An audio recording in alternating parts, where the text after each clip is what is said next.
The Vindolanda archaeological site is actually a research excavations.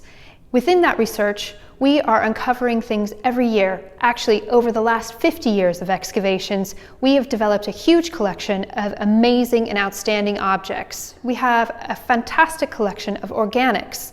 These include the wooden objects. Within the wooden collection, we have everything from the very fragile and delicate writing tablets. These are personal and military correspondence from the people who lived here, through to large structural timbers that would have made up the houses and buildings within the site. The organic objects, such as our leather and our wooden collections, survive here at Vindolanda because we have anaerobic or oxygen-free conditions when we get down to certain levels on the site. I'm always amazed that the wooden collection survives at all. Of course, wood has a secondary function. It could be used as fuel for fire. So the reality that any of these objects actually are there for us to find is really incredible. Today we've decided to take a closer look at something that I think is quite special within the wooden collection, and these are the wooden hair combs. We have over 160 wooden combs. They're made from boxwood, which we know was imported from the Mediterranean. Because boxwood, even though it will grow in Britain, it won't grow to the size that you need in order to make a comb. We have two sides to them. You have coarse teeth here, and you have fine teeth on this side. They would have been used to style and comb hair, but there were more reasons to use a comb in the ancient world. They didn't have shampoo like we do today, so they would have been able to use the finer side of the comb in order to remove grit from the hair. Of course, in the ancient world, lice were a problem.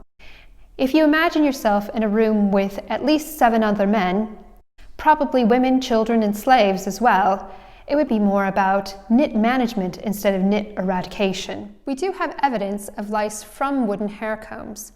At the Roman fort of Ribchester, not too far away from Vindolanda, there was actually a louse that was found inside the teeth of the comb. All of the combs in the collection are considered an H comb. That's basically because you'll have 2 terminals on either side of the comb and a central bar that comes along the center, with the teeth on either side. Within that, though, we find that there's been a lot of personalization so that an individual could tell whose comb was whose. And on the table here we have examples of this. So here we have what's called a raised cordon comb. We also have what's called a compass cut comb that has the teeth cut on a circle. Or they would take and modify the combs afterwards. So here's an excellent example of one that has a hole that's drilled into it that could be attached to the kit bag.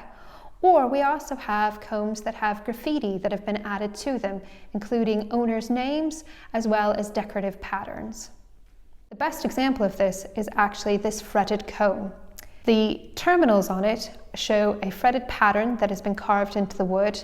It's got stylized, designed over both sides of the comb, and then it's had a copper alloy plaque with a standing soldier added to it. There are other combs like this from places like Carlisle, and this would have been a very expensive imported object. One of the interesting things about the combs is that the design has not changed much in the 2,000 years. I've got some modern combs here. This, as most people will know, is a modern knit comb, and as you can see, it's very, very similar to the Roman H comb. This one is actually a beard comb.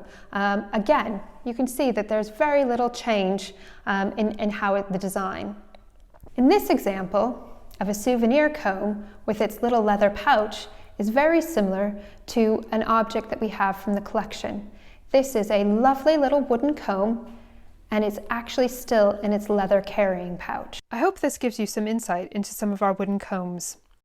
Undoubtedly, as we continue to excavate, we will find more.